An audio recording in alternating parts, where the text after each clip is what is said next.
يا أبا عبد الله يا أبا عبد الله.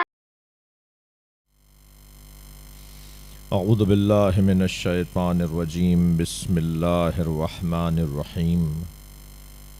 الحمد للہ الذی لا یبلغ مدحتہ القائلون ولا یحصی نعماءہ العادون ولا یعدی حقہ المجتہدون. الذی لیس لصفتہ حد محدود ولا نعت موجود ولا وقت معدود ولا اجل ممدود. فطر الخلائق بقدرته ونشر الرياح برحمته. الصلاة والسلام على الرسول المسدد المصطفى العمجد المحمود الأحمد سیدنا و مولانا و مولا الکونین جد الحسن والحسین عانی ابو القاسم محمد. اللہم صل علی محمد وآل محمد وآلہ الطیبین الطاہرین المعصومین الذین قال اللہ انما یرید اللہ لیذہب عنکم الرجس اہل البیت ویطہرکم تطہیرا.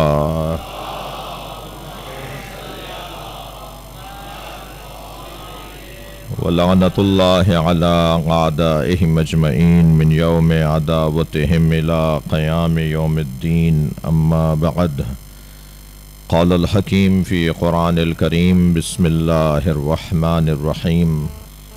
یا ایہا الذین آمنوا لا تقدموا بین یدی اللہ ورسولہ واتقوا اللہ ان اللہ غفور رحیم. یا ایہا الذین آمنوا لا ترفعوا اصواتکم فوق صوت النبی ولا تجہروا له بالقول کجہر بعضکم لبعض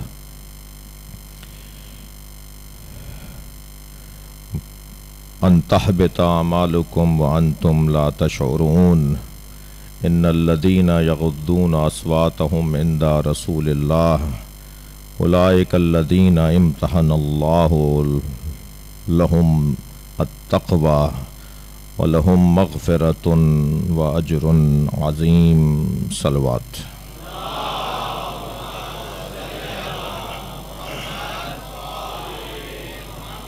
اس سے بہتر اور بلند صلوات پڑھیے.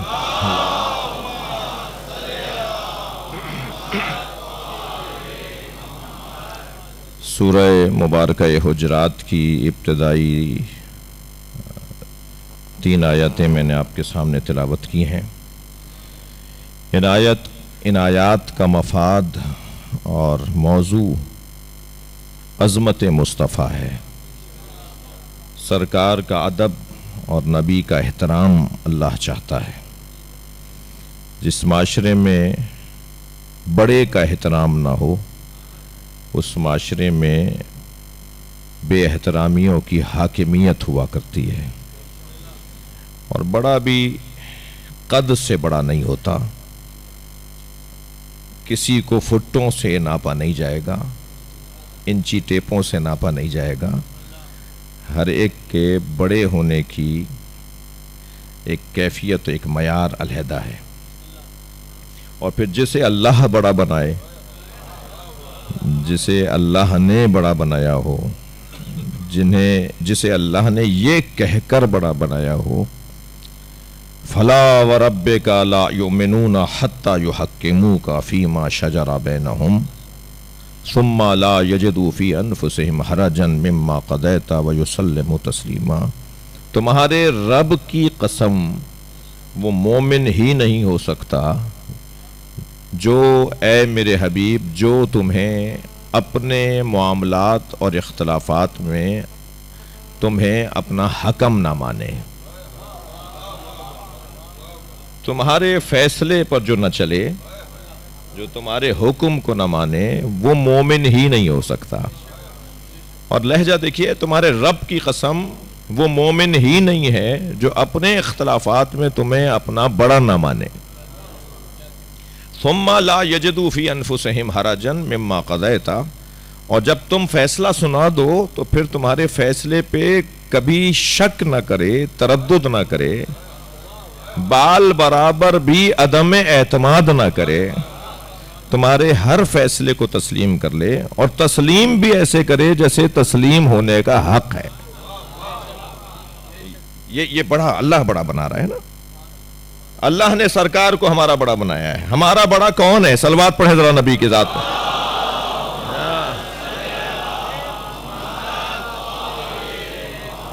پہلے تو اللہ نے قاعدہ یہ دیا ہے کہ جو تم میں سب سے زیادہ سمجھدار ہے وہی تمہارا بڑا ہے۔ ایک آیت پڑھوں گا میں۔ کس کو بڑا مانے؟ میں ان بچوں پر جوانوں سے زیادہ بات کر رہا ہوں، بزرگوں سے مجھے کچھ دعا چاہیے۔ ہم کسے اپنا بڑا مانے؟ قرآن نے قاعدہ دیا ہے، حل فیکم رجل رشید، حل فیکم رجل رشید، کیا تمہارے درمیان کوئی سمجھدار ہے؟ سمجھدار ہونا یہ ایک کسوٹی ہے کسی کو بڑا ماننے کی۔ کون بڑا ہے جی آپ کا؟ ہمارے دادا بڑے ہیں۔ کون بڑا ہے جی آپ کا؟ ہمارے تایا جان بڑے ہیں، ہمارے بڑے ابا ہمارے بڑے ہیں۔ ایک فوجی افسر علی بھائی مجھ سے کہنے لگے کہ ایک ہفتے سے وہ صحراؤں میں سفر کر رہے تھے اور انہیں کوئی آبادی نہیں مل رہی تھی، اور اپنے کاموں میں اور اپنے فوجی جو ان کی ہمارے پاک فوج کے حادثہ بھی ہوا ہے، ان کے درجات کی بلندی کے لیے صلوات پڑھیں گے۔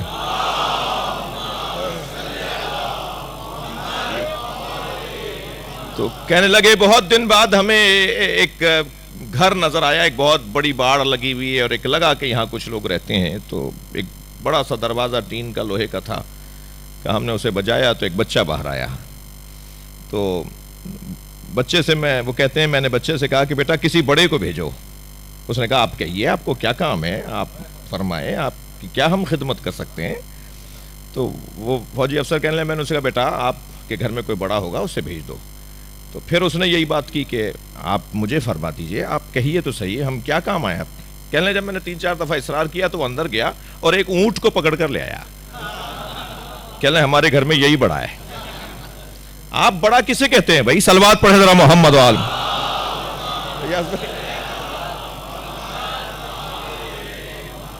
کیا قد سے اور بڑی گاڑی سے، ذرا صلوات اور پڑھ لیں نبی کے ذات پر۔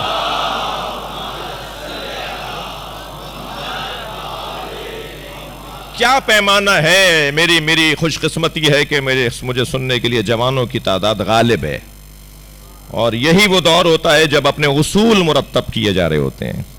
انسان اپنی زندگی کے اصولوں کو اپنی جوانی میں طے کرتا ہے نا۔ یہ بچے، یہ جوان ابھی طے کریں گے کہ انہیں کرنا کیا ہے۔ تو ان مجلسوں میں یہ آئے اس لیے ہیں اور سب جمع اس لیے ہوئے ہیں کہ اللہ نے جنہیں کائنات میں بڑا بنایا ہے ان کے دسترخوان پہ ہم بیٹھے ہوئے ہیں۔ یہ کربلا والے وہ ہیں کہ جنہیں اللہ نے بڑا بنایا ہے، اور اگر آپ ہمارے علاقے کا کوئی معتبر، ہمارے خاندان کا کوئی بڑا کسی کو بڑا بنا دے تو ہم احترام میں اس کے بڑے بنانے والے کو، بڑے بنائے ہوئے کو بڑا مانتے ہیں، اور اللہ جنہیں بڑا بنا رہا ہے ان کا مقام کیا ہے؟ اچھا، حل فیکم رجل رشید، کیا تمہارے درمیان کوئی سمجھدار نہیں ہے؟ سمجھداری، میرے بچوں جوانوں پھر توجہ کرنا میری اس بات پر، سمجھداری لفظ سمجھداری مولا علی فرماتے ہیں کہ علم کا ایک ظرف ہے جو دوسرے ظرفوں سے مختلف ہے۔ مولا علی تو مولا علی ہیں، یعنی جتنا مولا کائنات کے اقوال پہ غور کریں سوائے اس بات کے کہ زور سے نعرہ حیدری لگا دینا چاہیے۔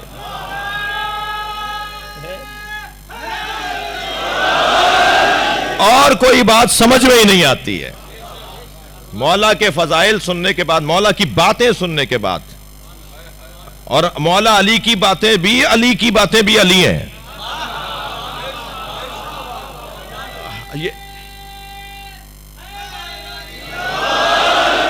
وَجَعَلْنَا لَهُمْ لِسَانَ صِدْقٍ عَلِيًّا، حضرت ابراہیم نے اللہ سے اپنی اولاد کے لیے بہت سی دعائیں مانگی تھی، ان میں سے ایک دعا یہ مانگی تھی کہ میری نسل میں ایک مضبوط زبان مجھے دے دے۔ جی یہ دعا مانگی مولا حضرت ابراہیم نے کہ میری نسل میں ایک مضبوط زبان مجھے دے دے. حسنین بہت اچھا لگ رہا ہے, سارے سیاستدان میرے ایک ہی طرف بیٹھے ہوئے ہیں. جی مولا علی حضرت ابراہیم کی دعا ہے. ذرا لہجہ اور بہتر کروں. حضرت ابراہیم نے دعا مانگی, یا اللہ میری اولاد میں امامت مجھے دے دے. ساری دعائیں قبول ہوئی ہیں ان کی وجہ سے. جی محنت ابراہیم نے کی ہے, نتیجہ اولاد نے لیا ہے. بڑے نتیجے لیے ہیں حضرت ابراہیم کی اولاد نے. اور محنت کوئی معمولی محنت نہیں ہے حضرت ابراہیم کی. آگ میں جو کودنے کو تیار ہو جائے اور آگ میں جاتے ہوئے چہرے پہ اطمینان ہو, کوئی پریشانی نہ ہو, بلکہ اس درجے کا اطمینان ہو کہ جب آگ میں پھینکا جا رہا تھا نا حضرت ابراہیم کو, تھک تو نہیں رہے میری باتوں سے, تو جبریل جیسا فرشتہ سارے فرشتوں کی نمائندگی کرتے ہوئے اللہ کی بارگاہ میں آیا. یا اللہ تیرا خلیل جلایا جا رہا ہے, تیری ساری کائنات جس کی وجہ سے سانس لیتی ہے وہ جلایا جا رہا ہے. تو اللہ نے کہا جبریل جا کے پہنچاؤ مدد, جاؤ جا کے مدد کرو, جاؤ جا کے بات کرو, جاؤ جا کے ابراہیم سے پوچھو کہ اس کا کیا حال ہے, دیکھ لو جا کر میرے خلیل کو. تو جبریل نے آ کر کہا حل لکا حاجت یا ابراہیم. حضرت ابراہیم جا رہے ہیں فضا میں, آگ کی طرف پھینک دیے گئے, منجنیق میں رکھ کے ٹوکری میں رکھ کر انہیں گھما کر پھینک دیا گیا.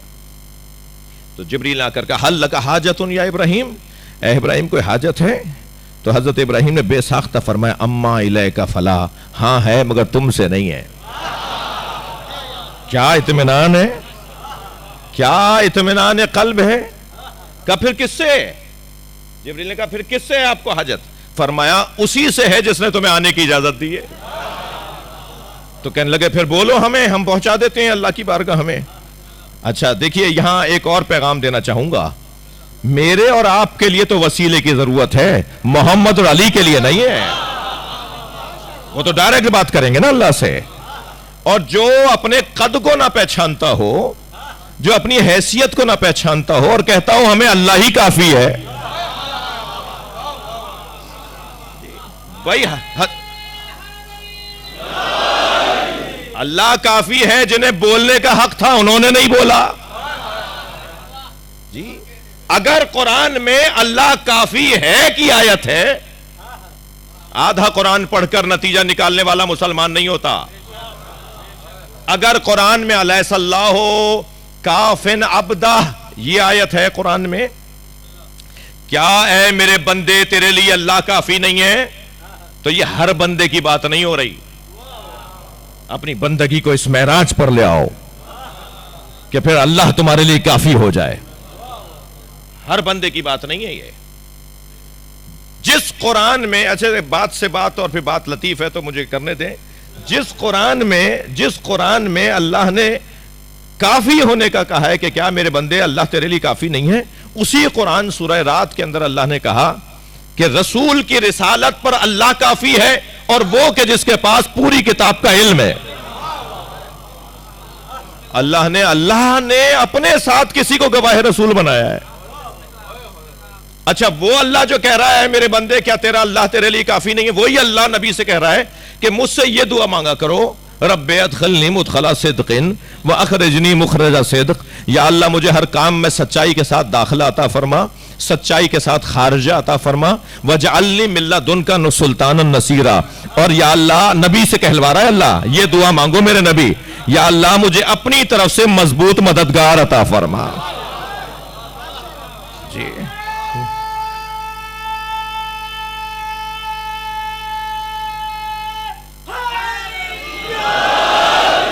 تو قرآن میں جہاں یہ آیات ہے کہ ایاک نعبد و ایاک نستعین, وہاں قرآن میں یہ آیت بھی ہے من انصاری اللہ, کون ہے جو اللہ کی خاطر مجھ عیسیٰ کی مدد کرے.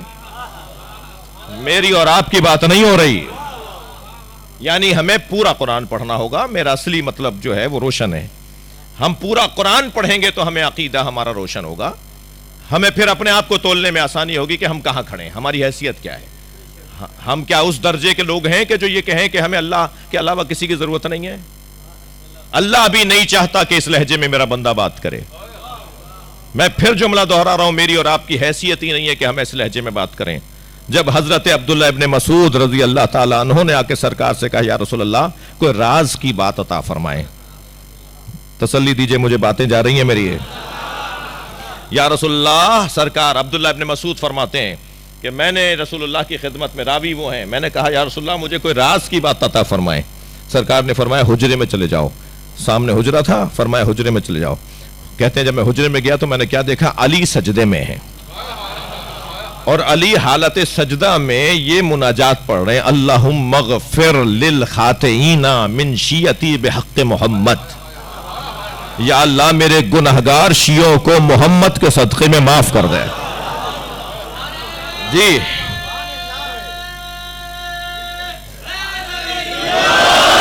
عبداللہ ابن مسعود کہتے ہیں جب میں نے یہ منظر دیکھا کہ علی حالت سجدہ میں نبی کا واسطہ دے کے اللہ سے بات کر رہے ہیں، تو میں باہر آیا تو کیا دیکھا کہ اب نبی سجدے میں ہے اور نبی حالت سجدہ میں دعا مانگ رہے ہیں اللہم اغفر للخاطئین من امتی بحق علی.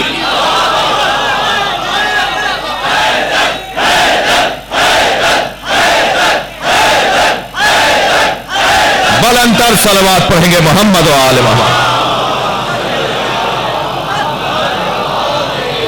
یا اللہ میرے گناہگار امتیوں کو علی کے صدقے میں معاف کر دے.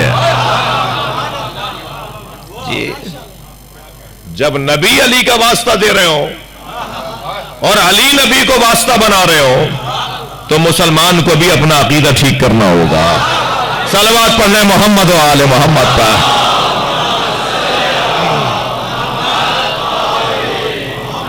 دقت آپ کی میرے ساتھ ہے. گفتگو یہ ہے، بات یہ ہو رہی ہے کہ اللہ نے کسی کو ہمارا بڑا بنایا ہے. سورہ حجرات کی تفسیر، سورہ حجرات کی جو پہلی 5 آیتیں ہیں وہ نبی مکرم کی شان میں ہیں اور نبی مکرم کی تعظیم اور ادب سکھاتی ہیں ہمیں. سرکار کا ادب کیسے کرنا ہے، سرکار کا احترام کیسے کرنا ہے. تو بڑا ہمارا ادب کا ایک عنوان کہ کس کا ادب ہونا چاہیے. یوں تو کسی کی بے ادبی نہیں ہونی چاہیے، بے ادبی کسی کی بھی نہیں ہونی چاہیے، مگر ادب کس کا ہونا چاہیے؟ تو جی تو ادب جس کا ہونا ہے اس کی کچھ کسوٹیاں ہیں، اس کے کچھ پیمانے ہیں. ان کسوٹیوں میں سے جس کا ادب ہونا ہے، ایک کسوٹی ہے کسی کا سمجھدار ہونا. تو قرآن نے کہا حل فیکم رجل رشید، کیا تمہارے درمیان کوئی سمجھدار ہے؟ اب مولا علی فرماتے ہیں کہ ہر شے کے لیے ایک ظرف ہے، اور جو علم کا ظرف ہے وہ اور ظرفوں سے مختلف ہے. علم کے علاوہ جتنی چیزوں کا، علم کو مظروف سمجھیے کچھ دیر کے لیے، اور علم کا کوئی ظرف ہے. ہر شے کا ایک ظرف ہے. آپ کا، میرا بھی ایک ظرف ہے. اس امام بارگاہ یہ مادی جگہ ہے نا، اس کا ایک ظرف ہے. اس میں جتنے لوگ اس وقت آئے ہوئے ہیں، بہت ہوگا تو شاید 5-10 اور آ جائیں اندر. اس کے بعد گنجائش نہیں ہوگی، روک دیا جائے گا کہ صاحب اندر گنجائش نہیں ہے، ظرف پر ہو گیا، ظرف بھر چکا ہے. جی عرفان بھائی، تو ہر چیز کا ایک ظرف ہے. علم واحد شے ہے جس کا ظرف مظروف کے مطابق بڑا ہوتا رہتا ہے.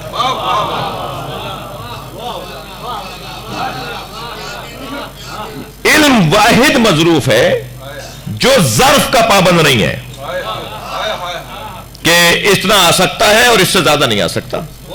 اتنا علم لے لو تو بس اس کے بعد گنجائش نہیں ہے. نہیں، تم علم بڑھاتے رہو، ظرف بڑا ہوتا چلا جائے گا. یہ جو ظرف علم کے مطابق بڑا ہوتا چلا جائے گا، اس ظرف کے بڑے ہونے کو شعور کہا جاتا ہے، سمجھداری کہا جاتا ہے. دیکھیں شادی کے لیے ابھی ایک بچی کا مسئلہ پاکستان میں رہا اور اب پھر دوبارہ کچھ بہتر ہوا ہے تو اس میں کچھ رکاوٹیں ڈالی جا رہی ہیں. اب اسے وہ رنگ دیا جا رہا ہے جی جو آج ایک کلپ بھی چل رہا ہے. تو شادی کے لیے 2 شرطیں، بنیادی 2 شرطیں ہیں، ایک بلوغت اور ایک رشادت. یعنی بالغ بھی ہونا چاہیے اور رشید بھی ہونا چاہیے. ہر بالغ رشید نہیں ہوتا،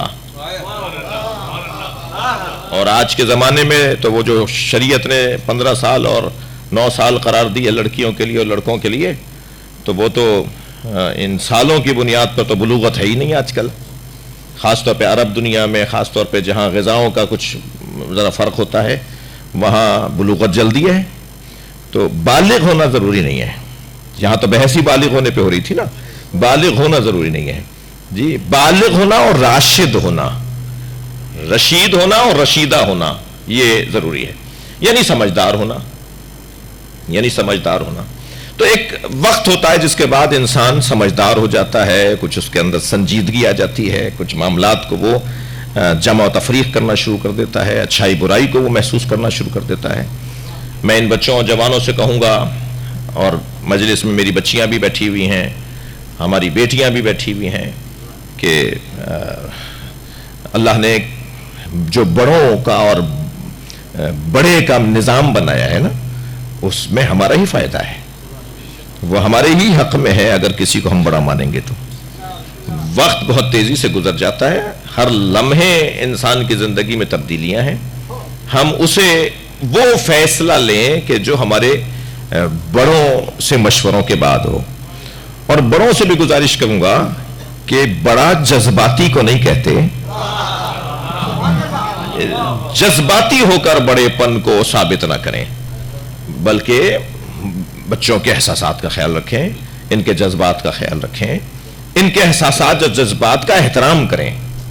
یعنی دو طرفہ مسئلہ ہے، جہاں جوانوں کو اپنا کسی کو بڑا بنانا چاہیے، وہاں بڑوں کو بھی اپنے جوانوں کے احساسات اور جذبات کا صحیح رہنمائی کریں، انہیں بتائیں کہ اس میں جو تم فیصلہ لینے جا رہے ہو یہ تمہارے حق میں ٹھیک ہے یا نہیں ہے، ان کی رہنمائی کریں، ان کو سمجھائیں.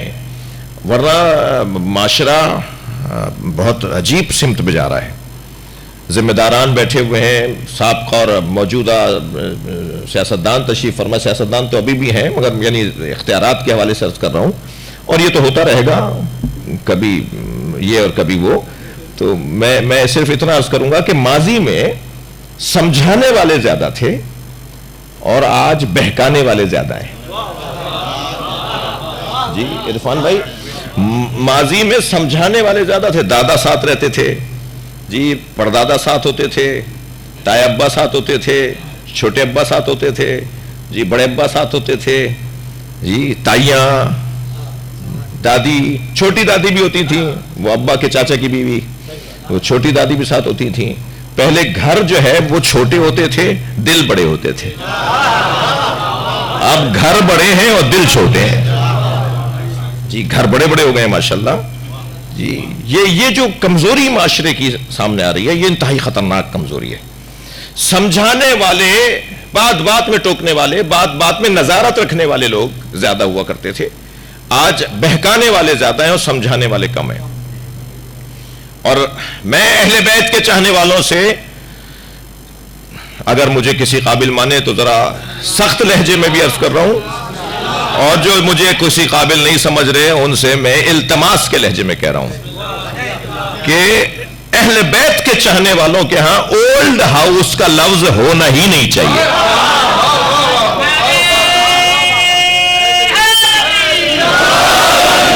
یہ کیا لفظ ہے بھائی؟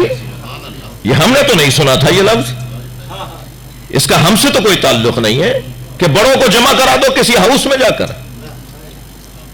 سنبھال نہیں پا رہی بہو صاحبہ، ان کی کھانسی ان کو پریشان کر رہی ہے، انہیں اب بیماریاں یاد آ رہی ہے کہ ان کے کھانسنے سے بیماریاں پھیلیں گی. ان کے کھانسنے سے بیماریاں نہیں پھیلیں گی، ان کے بولنے سے برکتیں پھیلیں گی، رحمتیں پھیلیں گی. تو خدا کے واسطے مجھے بہت اچھا لگتا ہے، ہماری برادری میں میرے سنی بھائی تشریف فرما ہے، اہل حدیث آئے ہوئے ہیں، کچھ اہل سنت تشریف فرما ہے. ہماری برادری میں یتیم خانے ناکام تھے. شیعہ برادری میں میرے سنی بھائیوں کو میں خبر دے رہا ہوں کہ ہمارے ہاں یتیم خانے ناکام تھے، یا یتیم خانے ایک آدھ دو بنائے بھی گئے مگر اس میں بچے نہیں ہوتے تھے. تو کیا یہاں یتیم نہیں ہوتے تھے بچے؟ نہیں، یہاں کیا ہوتا تھا، تایا پالتے تھے، چاچا پالتے تھے، ماموں پالتے تھے، فلاں رشتہ دار پالتا تھا. وہ کہتا تھا کہ ہم یتیم خانے میں کیوں جمع کرائیں، جب یتیم پالنے کا ثواب ہے تو یہ ہم کیوں نہیں لیں. اگر یتیم کے سر پہ ہاتھ رکھا جائے تو جتنے بال یتیم کے سر کے ہاتھ کے نیچے سے گزریں گے، ایک ایک بال کے بدلے میں اللہ گناہوں کو معاف کرے گا۔ یہ استعارہ تھا، یہ ایک رہنمائی تھی کہ یتیم کی شفقت، یتیم پر شفقت سے ثواب کتنا ہے۔ تو الحمدللہ ہمارے یہاں لاہور میں ایک یتیم خانہ، ہمارے یہاں کراچی کا یتیم خانہ، یہ 3-4 میں سب جگہ وزٹ کر کے آیا ہوں۔ ہم پر سوار ہو گیا تھا کہ صاحبان سکینہ کے نام سے ایک یتیم خانہ بنائیں گے، اور پھر میں SOS کے یتیم خانوں میں گیا۔ فیصل آباد والا مجھے بہت زیادہ اچھا لگا، بہت بہترین ان کے نظام ہے یتیم خانوں کے۔ تو مگر پھر جب ہم نے اپنا بنانے کی کوشش کی تو پھر ہم نے جب غور کیا تو ہم نے کہا ہم تو ناکام ہو جائیں گے، کوئی آئے گا ہی نہیں، کوئی دے گا ہی نہیں بچہ۔ وہ کہے گا جی ہم آپ کو کیوں دیں، ہم کیوں ثواب نہ لیں؟ تو مجھے بہت اچھا لگا، ہم نے کہا جی یہ شعبہ ہی نہیں ہونا چاہیے، اور جو کھلے ہوئے ہیں ان سے بھی ہاتھ جوڑ کے کہیں اسکول بنا دو، کالج بنا دو، ان عمارتوں میں یتیم خانے بند کرو۔ لیکن اب سننے میں آ رہا ہے آہستہ آہستہ کہ اولڈ ہاؤسز بھی بننا شروع ہو گئے ہیں، دادا کو جمع کروا کے آ جاؤ، ابا بیمار رہتے ہیں وہاں چھوڑ کر آ جاؤ، اور پھر ملنے چلے جائیں گے۔ یہ آپ اولڈ ہاؤس نہیں بنا رہے، قبرستان بنا رہے ہیں۔ یہ زندہ لوگوں کو دفنایا جا رہا ہے۔ میں آپ کو صحیح بتا رہا ہوں، کبھی جا کر دیکھیں، کبھی کبھی میرے لیے یہ توفیق مجھے ہوتی ہے، جا کر دیکھیں ان کے احساسات، جذبات۔ وہ ہمارے دادا نانا نہیں ہوتے، وہ ہمارے ابا دادا نہیں ہوتے، مگر جب وہ باتیں کر رہے ہوتے ہیں نا اپنے پوتوں کی، اپنے نواسوں کی، تو اتنا دل تکلیف میں آ رہا ہوتا ہے کہ یہ کیا ہو رہا ہے ہمارے معاشرے کے اندر۔ اتنا بڑا گھر آپ کا، 4000 گز کا گھر، 5000 کا گھر، اتنے بڑے بڑے گھر آپ نے لے لیے۔ آپ کے گھر میں نوکروں کے لیے تو کوارٹر بنے ہوئے ہیں، مگر ابا کے لیے کوئی کمرہ نہیں ہے، دادا کے لیے کوئی حصہ نہیں ہے۔ یہ کیا ہونے جا رہا ہے؟ اور بھائی میں جس علاقے میں بات کر رہا ہوں یہی کرنے کی بات ہے۔ ذرا صلوات پڑھ لیں محمد و آل محمد۔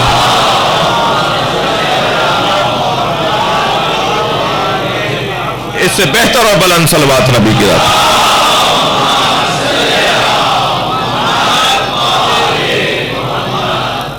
حل فیکم رجل رشید، تھک تو نہیں رہے میری باتوں سے؟ کیا تمہارے درمیان کوئی رشید سمجھدار؟ سمجھداری معلومات کے بڑھنے سے بڑھتی ہے۔ قاعدہ کیا ہے، کسوٹی کیا ہے؟ کون زیادہ سمجھدار ہوگا؟ جس کے پاس معلومات زیادہ ہوگی۔ بہت سیدھی بات ہے، جس کے پاس معلومات زیادہ ہوگی وہ سمجھدار زیادہ ہوگا۔ جو سمجھدار زیادہ ہے وہی ہمارا بڑا ہوگا۔ تو ہمیں اپنا بڑا اسے بنانا ہے جو زیادہ سمجھدار ہو۔ میں ہر کچھ دیر کے بعد اہل بیت کے دروازے پہ آنے کی عادت رکھتا ہوں۔ جو معلومات زیادہ رکھتا ہوگا وہ سمجھدار زیادہ ہوگا، جو سمجھدار زیادہ ہوگا وہی ہمارا بڑا ہوگا۔ ذرا سینے پہ ہاتھ رکھ کے بتائیے محمد اور علی سے زیادہ کوئی سمجھدار ہے؟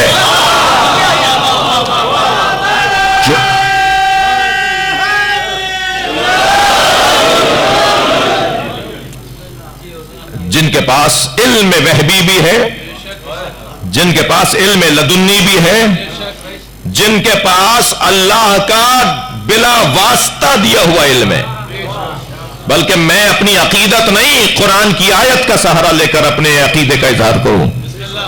الرحمن علم القرآن خلق الانسان علمہ البیان، یہ سورہ رحمان کی ابتدائی 4 آیتیں ہیں۔ الرحمن علم القرآن، رحمان جس نے قرآن کی تعلیم دی، خلق الانسان اور پھر انسان کو خلق کیا، وعلمہ البیان اور پھر بولنے کی صلاحیت دی۔ یہ کون سا انسان ہے کہ جو خلق ہونے سے پہلے قرآن پڑھ چکا تھا؟ ابھی وہ دنیا میں آیا نہیں ہے کہ اللہ نے اسے قرآن پڑھا دیا۔ جسے دنیا میں آنے سے پہلے اللہ پڑھائے اسے محمد کہتے ہیں اور علی کہتے ہیں۔ صلوات پڑھیں محمد و آل محمد۔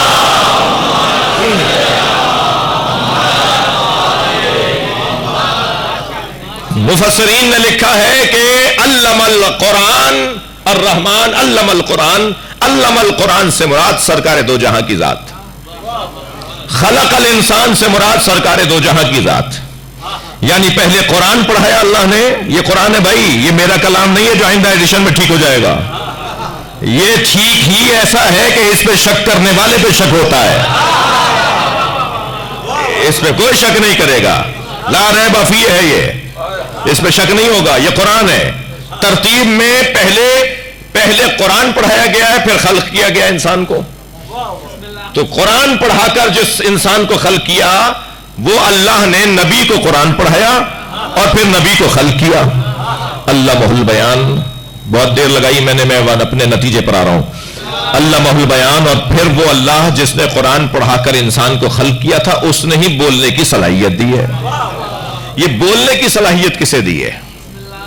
جسے بولنے کی صلاحیت دی ہے اسے علی کہا جاتا ہے.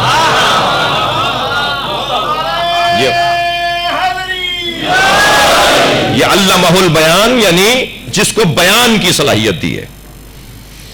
قرآن خود بیان.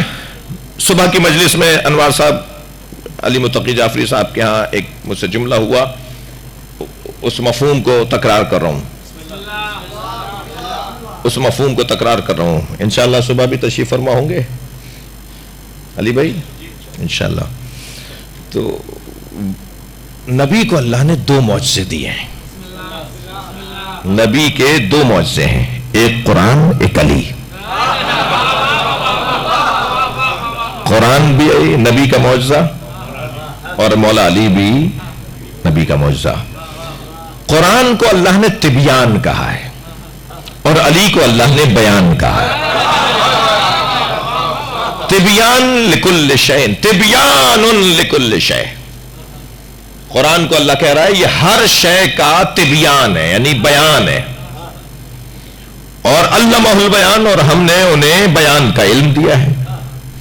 جسے بیان کا علم دیا ہے وہ ہیں جن کے لیے حضرت ابراہیم نے دعا مانگی تھی، وَوَهَبْ لَنَا مِن لَدُنْكَ لِسَانَ صِدْقٍ فِي الْآخِرِينَ. یا اللہ اپنی جانب سے آخری زمانے میں مجھے سچی زبان دے دے. زبان ہو تو سچی ہی ہو نا. یہ کیا بات ہوئی کہ زبان، صرف زبان کا کیا کرنا ہے؟ زبان ہو تو سچی ہو، یعنی جب بولے حق بولے، جب بولے سچ بولے. آخری زمانے میں حضرت ابراہیم نے اپنی نسل میں سچی زبان مانگی. اللہ نے دعا قبول فرمائی. سورہ مبارکہ مریم کے اندر ارشاد فرمایا وَجَعَلْنَا لَهُمْ لِسَانَ صِدْقٍ عَلِيًّا. اور ہم نے اولاد ابراہیم میں ایک علی سچی زبان دے دی. لسان صدق، سچی زبان، علیہ جو ہمیشہ چڑھ کر بولے گی، جو ہمیشہ بولتی رہے گی. مولا علی وہ ذات ہیں کہ جو خاموش ہو جائیں تب بھی ان کا وجود بولتا ہے.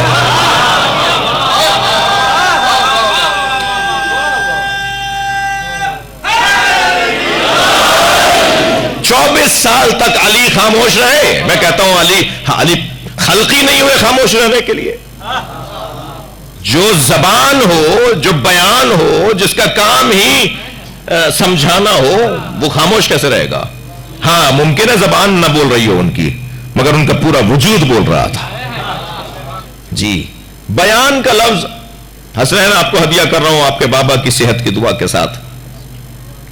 بیان خاندان تبیان کا، جی مبین کا، تبیان کا، بیان کا خاندان ایک ہے. میرے اور آپ کا بھی خاندان ہے نا، الفاظ کے بھی خاندان ہوتے ہیں. لفظ جو ہے، ایک لفظ کو آپ دیکھ کر پہچان جائیں گے کہ کس خاندان کا ہے.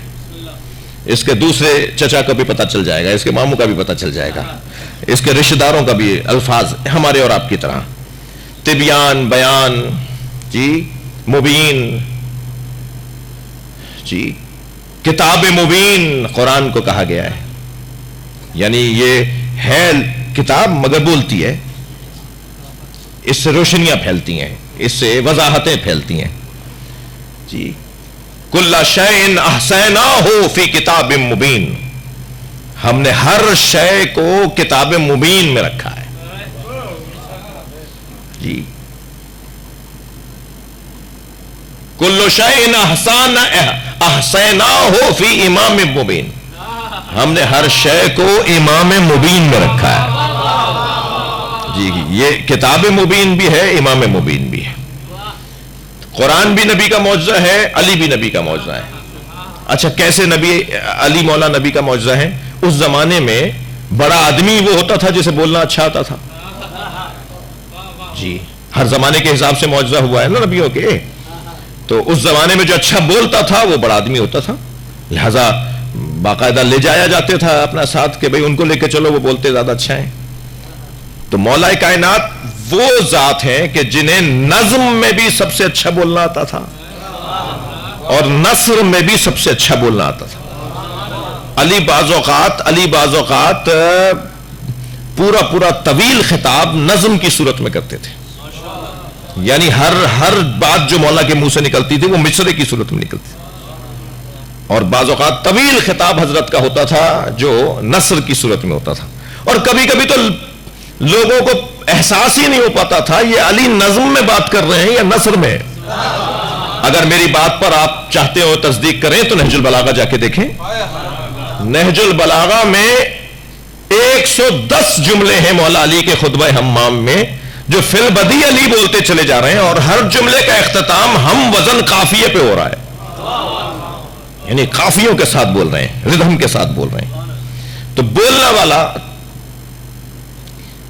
بیان کا مطلب, میں ابھی کیا خطاب کر رہا ہوں, ہمارے سنی بھائی, ہم لوگ خطاب کہتے ہیں, مجلس پڑھنا کہتے ہیں, ہمارے سنی بھائی بیان بولتے ہیں اس کو. جو اس وقت میں بول رہا ہوں اس کو کہتے ہیں, ان کا بیان تھا. میں آج بقیت اللہ گیا تھا شہنشاہ حسین نقوی کا بیان سننے, تو ہمارے سنی بھائی بیان کا لفظ بولتے ہیں. بیان یعنی ما فی الضمیر کی وضاحت, ما فی الضمیر کی وضاحت کو بیان کہا جاتا ہے. ٹھیک ہے. بعض اوقات یہ جو ما فی الضمیر کی وضاحت ہے نا وہ زبان سے نہیں ہوتی, عمل اور رویوں سے ہوتی ہے. یعنی میرا انداز زندگی بتائے گا کہ میں کیا چاہتا ہوں, آپ کا انداز زندگی بتائے گا کہ آپ کیا چاہتے ہیں. تو زبان تو چلی نہیں مگر آپ نے بتا دیا کہ آپ کیا چاہتے ہیں. بیان کی ضد ہے ابہام, تھک تو نہیں رہے. بیان کی ضد ہے ابہام. جب تک لفظ ابہام سمجھ میں نہیں آئے گا لفظ بیان سمجھ میں نہیں آئے گا. ابہام یعنی الجھنے, یعنی پریشانیاں, یعنی مسائل اور مشکلات کا اضافہ.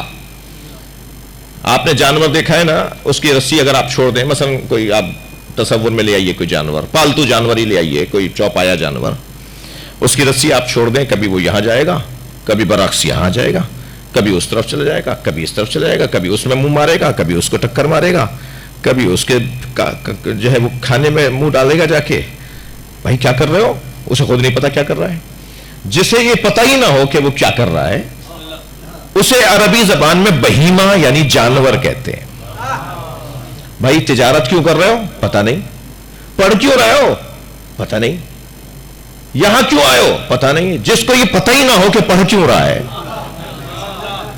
جس کو یہ پتہ ہی نہ ہو کہ وہ نوکری کیوں کر رہا ہے, جسے یہ معلوم ہی نہ ہو کہ وہ تجارت کیوں کر رہا ہے, تو میں کیا اسے انسان بول دوں؟ بھائی انسان کی زندگی میں تو الجھنیں نہیں ہوتی, وضاحتیں ہوتی ہیں, روشنیاں ہوتی ہیں.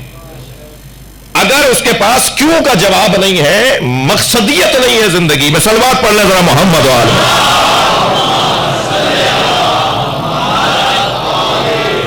تو بظاہر یہ 2 پیروں والا نظر آ رہا ہے مگر حقیقت میں یہ 4 پیروں کا ہے. یہ چوپایا ہے جسے 2 پیروں میں ہم دیکھ رہے ہیں. اور میں بولوں گا زیادہ تو کچھ دیر میں طبیعت کسی کو برا لگ سکتا ہے, تو مولا علی کا قول سنا دیتا ہوں. مولا علی فرما رہے ہیں, خبردار ہر چلتے پھرتے انسان نما کو انسان نہ ماننا. بعض اوقات تمہیں انسان نظر آتے ہیں, حقیقت میں بعضهم علی صورت القردہ بعضهم علی صورت الخنازیر. جانوروں کی حقیقت رکھنے والے لوگ ہیں, انہیں پتہ ہی نہیں ہے کہ ان کی زندگی کا مقصد کیا ہے. بس جس کی زندگی کا اس پر مقصد روشن ہو جائے وہ باشعور ہے, اور جس کا شعور روشن اور بڑا ہے اور باشعور ہے, سمجھدار ہے, وہی ہمارا بڑا ہے. تو اب اگر ہم سے زیادہ کوئی بہتر سمجھنے والا ہے تو وہ ہمارا بڑا ہے. تو کسی کو بڑا ماننا ہے نہیں ماننا. زیادہ خشک گفتگو بھی بہت دیر تک نہیں رہتی ہے, میں یہ بھی محسوس کر رہا ہوں. لیکن اصلی بات روشن ہے کہ کسے بڑا مانا جائے. بڑا اسے مانا جائے جو زیادہ باشعور ہو, جس کے پاس معلومات زیادہ ہو, جو جانتا زیادہ ہو, جس کے پاس علم زیادہ ہو, وہی بڑا ہے. اور آپ کے پاس فلاں شعبے کا علم زیادہ ہوگا, ان کے پاس فلاں شعبے کا علم زیادہ ہوگا, ان کے پاس فلاں شعبے کا علم زیادہ ہوگا تو اس شعبے میں میرے وہ بڑے ہیں اور اس شعبے میں میرے وہ بڑے ہیں. ہمیں تو اسے بڑا ڈھونڈنا ہے جو ہر شعبے کا بڑا ہو, جس کا علم لدنی ہو, جس کا علم وہبی ہو. لہذا ہم اس دروازے پر اس لیے بیٹھے ہیں. کل بات آگے بڑھے گی. ایک گفتگو چاہ رہا تھا مگر اس کو میں 10-15 منٹ میں سمیٹ نہیں پاؤں گا. جی, ہم اسے اپنا بڑا ماننا چاہتے ہیں, مانتے ہیں, ماننا چاہیے کہ جس کے پاس ہمیں جانبہ ہر پہلو سے علم کمال پر ہے, جس کا علم ہر پہلو سے کمال پر ہے, جو یہ کہنے کا حق رکھتا ہے کہ پوچھو پوچھو.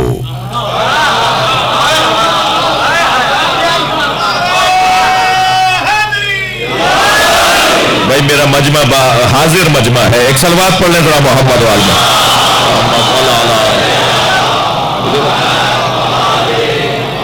پوچھو پوچھو. اس سے پہلے اب میں ترجمہ اس کا جو کرتا ہوں وہی کروں گا. لوگ کچھ اور کرتے ہیں, میں کچھ اور ترجمہ کرتا ہوں. سلونی, مولا علی فرما رہے ہیں, سلونی سلونی قبل ان تفقدونی. پوچھو پوچھو اس سے پہلے کہ میں چلا جاؤں. نہیں, میں ترجمہ کرتا ہوں, پوچھو پوچھو اس سے پہلے کہ تم مر جاؤ.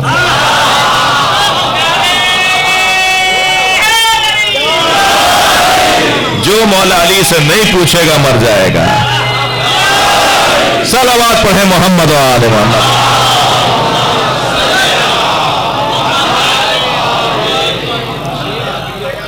اسی کو اپنا بڑا ماننا ہے کہ جس کے لیے قرآن یہ پکار کے کہتا ہو فَاسْأَلُوا أَهْلَ الذِّكْرِ إِن كُنتُمْ لَا تَعْلَمُونَ. پوچھو ان سے جو اہل ذکر ہیں اگر نہیں جانتے ہو. تو میں اگر کیمسٹری جانتا ہوں تو فزکس نہیں جانتا, فزکس جانتا ہوں تو سیاسیات نہیں جانتا, سیاسیات جانتا ہوں تو معاشیات نہیں جانتا. تو کوئی تو ایسا ہو جو سب کچھ جانتا ہو, جس سے اللہ کہہ رہا ہے کہ اس سے پوچھو جو نہیں جانتے ہو. تو جتنا میرے نہ جاننے کا دائرہ وسیع ہے اتنا ان کے جاننے کا دائرہ بھی تو وسیع ہے. وہ ہر بات کا جواب رکھتے ہو. جب ان سے پوچھا جائے اور اس کا وہ جواب دے دیں, ہمیں پھر ایسے عالموں کے دروازے پہ جائیں. مثالیں تو ایسی حسین ہیں کہ جس کے لیے یہ 10 دن تو بہت ہی کم ہیں کہ وہ کیا کیا جانتے ہیں. سب سے بڑی بات جو وہ جانتے ہیں وہ ہمیں جانتے ہیں کہ ہم کیا ہیں. لہٰذا انہوں نے جب بھی بات کی ہے ہماری بہتری کی بات کی ہے, ہماری ترقی کی بات کی ہے. یہ کربلا بھی شفا خانہ ہے. یہ واقعہ کربلا, یہ امام حسین کی سرزمین مقدس, یہ شفا خانہ ہے. جو بھی یہاں سے ہو کر آئے گا شفا لے کر آئے گا. اب میں کیونکہ ان ایام میں کربلا نہیں جا سک رہا تو ہم نے اپنے اپنے وطن کے اندر اس کی یاد میں مجلسوں کی صورت میں کربلا کو سجایا ہے. اذاخانے سجے ہیں, عاشور خانے سجے ہیں, جی علم, پھریرے, پنجے, تعزیے, یہ نشانیاں ہیں. یہ پوجنے اور عبادت کرنے کے لیے نہیں ہے. میں اپنے سنی بھائیوں پر وضاحت کر رہا ہوں کہ یہ کوئی ہم ان کی عبادت نہیں کرتے.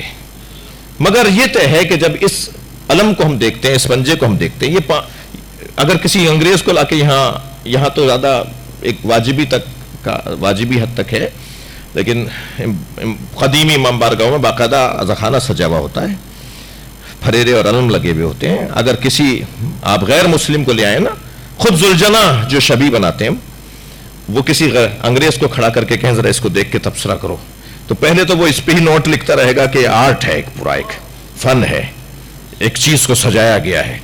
اس کو دیکھ کر یہ کہیں اور جا رہے ہیں, ان کا ذہن کہیں اور جا رہا ہے.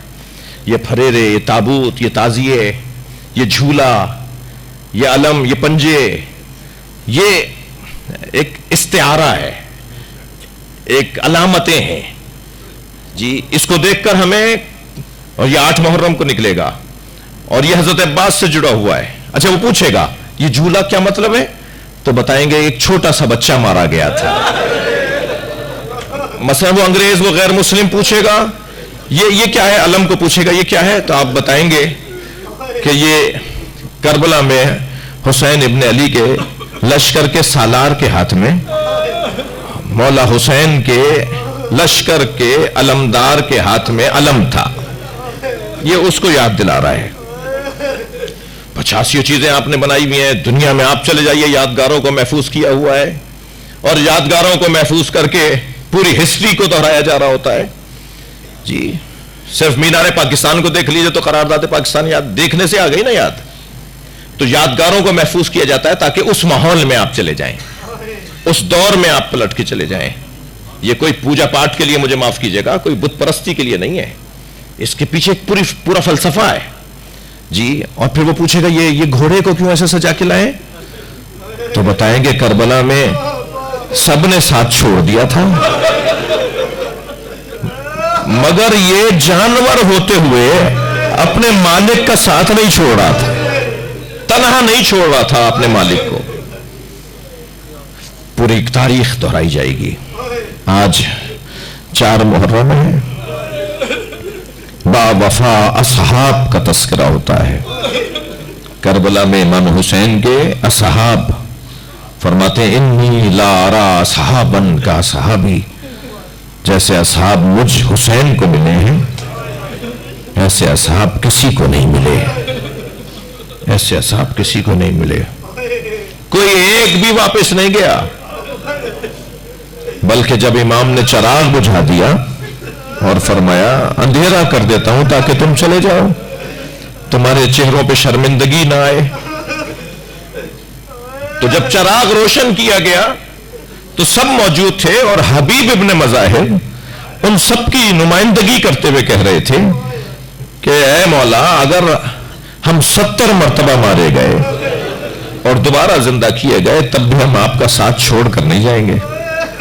پھر امام نے اور گنجائش دی کہ کسی طرح اگر کوئی جانا چاہتا ہے تو اسے رستہ دوں, کسی پہ کوئی زبردستی نہ ہو. امام نے فرمایا تم میرے اہل بیت میں سے کسی ایک کا ہاتھ پکڑو اور یہ کہہ کر چلے جاؤ کہ ہم اہل بیت کو بچا رہے تھے. پھر جب چراغ روشن ہوا تو حبیب نے تلوار نکالی ہوئی تھی اور کہا مولا اگر آپ حکم کریں تو ہم اپنے ہاتھ سے اپنی گردنیں کاٹ لیں, مگر ہم آپ کو چھوڑ کے کیسے چلے جائیں, آپ کو تنہا کیسے چھوڑ کے چلے جائیں. بڑے بڑے لوگ تھے, بڑے خاندانی لوگ تھے, سردار قبیلوں کے تھے جو امام حسین کے ساتھ کربلا میں تھے. عزیزارو 9 محرم کو کسی نے آ کر امام حسین سے کہا کہ بی بی زینب کی حالت غیر ہو رہی ہے, بہت دیر سے رو رہی ہیں, حالت غیر ہو رہی ہے.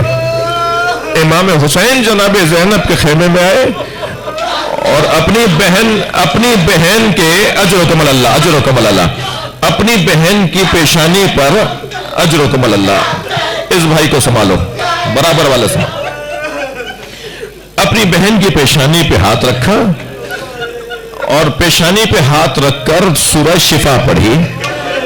جب جناب زینب کی کیفیت بہتر ہوئی تو بی بی سے پوچھا بہن کیا سوچ رہی ہو,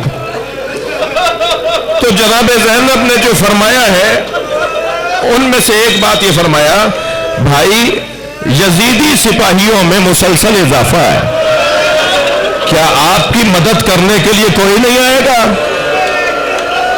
بہن بھائیوں کے رشتے آپ جانتے ہیں, اور وہ بھی بہن زینب جیسی بہن. امام نے فرمایا زینب اجرکم اللہ, فرمایا زینب میں نے اپنے دوست حبیب ابن مظاہر کو خط لکھا ہے اور مجھے یقین ہے کہ میرا حبیب میری مدد کرنے ضرور آئے گا. ادھر اجرکم اللہ, ادھر قاصد خط لے کر کوفہ پہنچا. حبیب اپنی زوجہ کے ساتھ بیٹھے کھانا تناول کر رہے تھے, دروازے پہ دستک ہوئی. حبیب نے آواز دی من الباب, کون ہے دروازے پر؟ تو قاصد نے جواب دیا انا برید الحسین, میں حسین کا قاصد ہوں. ہاتھ پیر کانپنے لگے, ہاتھ پیر پھولنے لگے, حسین کا قاصد میرے دروازے پر آیا. سب کچھ چھوڑ کر دروازے پر گئے تو قاصد کھڑا تھا, اس سے خط لیا, آنکھوں سے لگایا, امام کا خط لیا, آنکھوں سے لگایا, بوسہ دیا. خط کو کھولا, اس میں لکھا تھا بسم اللہ کے بعد اس میں لکھا تھا من الحسین ابن علی الى رجل فقیہ حبیب ابن مظاہر. یہ حسین کی طرف سے ہے ایک مرد فقیہ کے نام جس کا نام حبیب ابن مظاہر ہے. سلام کے بعد لکھا کہ حبیب، 2 لائنوں کا خط ہے. سلام کے بعد لکھا حبیب تمہیں ہماری نبی سے نسبت کا علم ہے. یعنی پیغام یہ ہے تم جانتے ہو کہ میں کون ہوں. حبیب تمہیں ہماری نبی سے نسبت کا علم ہے، بس اتنا سمجھ لو کہ میں کربلا میں دشمنوں میں گھر گیا ہوں. اور آخری لائن میں لکھا تھا اور یہ بھی جان لو کہ میرے ساتھ میرے اہل بیت بھی ہیں. والسلام حسین ابن علی اجرکم اللہ. حضرت حبیب نے اس خط کو سینے سے آنکھوں سے لگاتے ہوئے اپنی زوجہ کے قریب سے گزرنے لگے تو زوجہ نے پوچھا کیا لکھا ہے حسین نے؟ کہا مولا حسین نے مجھے مدد کے لیے پکارا ہے. تو کہنے لگی پھر کیا ارادہ ہے، کیسے پہنچو گے؟ تو قلب زوجہ کا امتحان لینے کے لیے کہ دیکھو زوجہ کیا سوچ رہی ہے، فرمانے لگے میں بوڑھا ہو گیا ہوں، میں کیا مدد کروں گا. میں اس ضعیفی میں 80 سال کی عمر تھی حضرت حبیب کی جو روایت ہے، میں اس ضعیفی میں اس کیفیت میں یہاں سے کیسے جاؤں گا، کیا مدد کروں گا؟ تو کہنے لگی کہ پھر مجھے اجازت دو کہ میں چلی جاؤں. کہا تم کیا کرو گی، تم کیا کہتی ہو؟ کہا تم نے خود ہی تو بتایا ہے کہ حسین نے لکھا ہے کہ میرے ساتھ زینب بھی ہے، میرے ساتھ میرے بچے بھی آئے ہوئے. حبیب نے کہا یہ کیسے ممکن ہے کہ حسین مدد کو بلائیں اور حبیب مدد کو نہ جائے. اپنے غلام کو بلایا، تسلی کر کر کے گریہ کریں گے، یہ رونے کے ایام ہیں، یہ پرسہ دینے کے ایام ہیں. غلام کو کہا گھوڑا تیار کرو اور فلاں جگہ جا کے کھڑے ہو جاؤ. حالات نامساعد تھے، رستے مسدود تھے. حبیب بے راہوں سے ہوتے ہوئے، اجنبی رستوں سے ہوتے ہوئے وہاں پہنچنا چاہتے تھے جہاں پہلے سے اپنے غلام کو بھیج دیا تھا، مگر پہنچنے میں جو اجنبی رستوں کو لے رہے تھے تو دیر ہونے لگی. تو جب پہنچے نا تو قریب پہنچے تو کیا دیکھا کہ وہ غلام گھوڑے سے بول رہا ہے کہ اگر کچھ دیر اور حبیب نہ آئے تو میں تیری پشت پر بیٹھ کے حسین کی مدد کرنے جاؤں گا. حبیب کی آنکھوں میں آنسو آ گئے، غلام بھی حسین پہ رحم کھا رہے ہیں. فرمایا تو نے میرے مولا سے محبت کا اظہار کیا ہے، میں تجھے اسی بات پہ آزاد کرتا ہوں. تو غلام پیروں میں بیٹھ گیا. جب تک آپ کی خدمت کے دن تھے آپ نے مجھے اپنے ساتھ رکھا، اب حسین کی خدمت کا ایام ہے، مجھے اپنے ساتھ لے جائیں. حبیب نے غلام کو ساتھ لیا، کربلا پہنچے.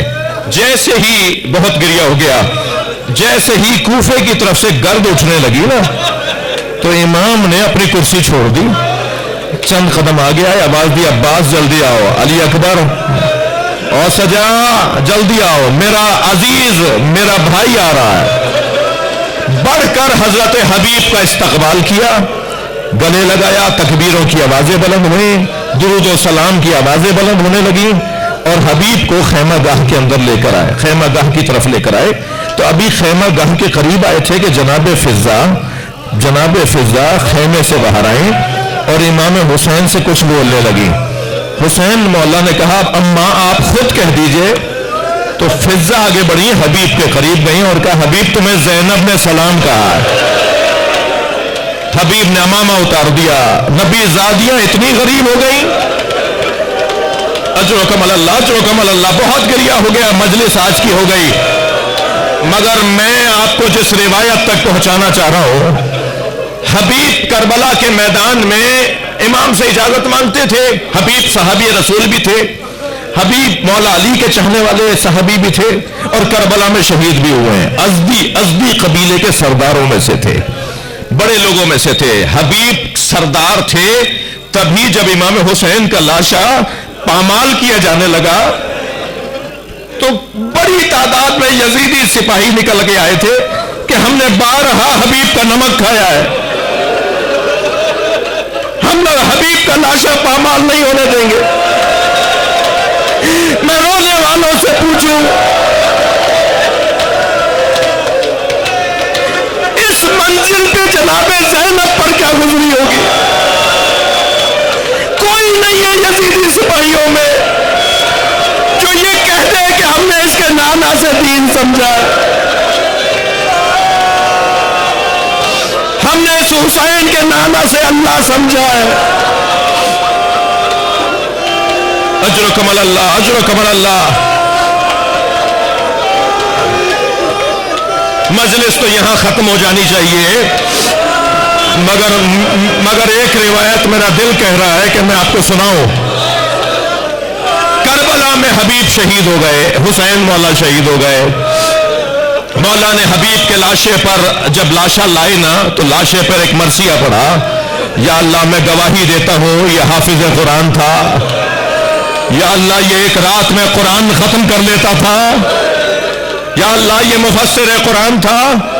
اور حبیب کی گواہیاں دی امام حسین نے حبیب کے لاشے پر. کربلا کا واقعہ عاشور کے دن ختم ہو گیا. 11 محرم کو اسیروں کا قافلہ کوفہ گیا، کوفہ سے شام گیا، اسیری رہی، رہائی ملی، وہ ایک طویل تاریخ ہے. جب یہ قافلہ 11 محرم کو کربلا سے کوفہ گیا نا تو شہیدوں کے کٹے ہوئے سر نیزوں کی انیوں پر انہی قاتلوں نے اٹھائے ہوئے تھے جنہوں نے انہیں مارا تھا، تاکہ شام کے دربار میں جا کر تھکے نہیں جنہیں رونا آ رہا ہے اور جنہیں حسین کی مجلس میں آنسو نہیں آتے نا، وہ اللہ سے یہ دعا مانگا کرے کہ یا اللہ ایک قطرہ میری آنکھ میں آ جائے. پتہ نہیں کس کس چیز پر آنکھوں میں آنسو آ جاتے ہیں. خولی نے نیزہ اٹھایا ہوا ہے جس کی انی پر حضرت حبیب کا سر ہے، اور یہ قافلہ کوفے کی طرف جا رہا ہے. حبیب ابن مظاہر کا بیٹا قاسم ابن حبیب وہ کربلا میں شہید نہیں ہوا. جب اس کے بابا کربلا آئے تو وہ مسافرت پر تھا، اور جب واقعہ گزر گیا تو وہ کوفہ پہنچا، اور واقعہ گزرنے کے بعد اسے علم ہوا کہ میرے بابا حسین کے ساتھ کربلا میں مارے گئے. تو اس نے اپنے 10 نوجوان دوستوں کو جمع کیا اور کربلا کی طرف آیا کہ اپنے بابا کا لاشا اٹھا کر لے آئے یا وہیں دفنا دے. جی وہیں دفنا دے، لاشے کو جا کے ڈھونڈے. تو رستے میں معلوم ہوا کہ سامنے سے قافلہ آ رہا ہے اور وہ اسیروں کا قافلہ ہے، اور ظالموں نے وہ کٹے ہوئے سر نیزوں پہ اٹھائے ہوئے ہیں. تو قاسم ابن حبیب نے دیکھا کہ میرے بابا کا سر بھی ہے، تو خولی کے پاس جا کر کہا خولی یہ سر میرے بابا حبیب کا ہے، میں ان کا بڑا بیٹا قاسم ہوں، مجھے یہ سر دے دو تاکہ میں اسے دفنا دوں. خولی نے کہا مجھے شام کے دربار سے انعام ملنے والا ہے. قاسم نے کہا جو انعام تجھے وہاں ملے گا میں دینے کو تیار ہوں، سردار ہے، سردار کا بیٹا ہے، جو انعام تجھے دربار شام سے ملے گا میں دینے کو تیار ہوں. خولی نے انکار کر دیا. قاسم ابن حبیب واپس چلے گئے. یہ قافلہ کچھ اور آگے بڑھا تو اپنے ان نوجوان دوستوں کے ساتھ پورے قافلے پہ حملہ کیا، اور حملہ کرنے کے بعد اپنے بابا کا سر لینے میں کامیاب ہوا. تو کوئی دوست وہاں لڑ رہا تھا، کوئی دوست وہاں لڑ رہا تھا، تو سب کو آوازیں دے کر کہنے لگا واپس چلو، میں نے اپنے بابا کا سر لے لیا. جس کا جوان بیٹا زندہ ہو اس کے باپ کے سر کو کوئی ایسے اٹھا کے نہیں لے جا سکتا. امام سجاد کا حال غیر ہوا. میرے مولا سجاد نے اپنی بیڑیاں ہتھکڑیاں سنبھالی، امام حسین کے سر کو دیکھ کر کہا بابا یہ سچ کہتا ہے مگر آپ کا بچہ پابند مشیت ہے، اللہ آپ کی اولاد سے یہی چاہتا ہے، ورنہ جوان بیٹے کے لیے گوارا نہیں ہے اس کے باپ کے سر کو نیزے کی انی پہ اٹھایا جائے.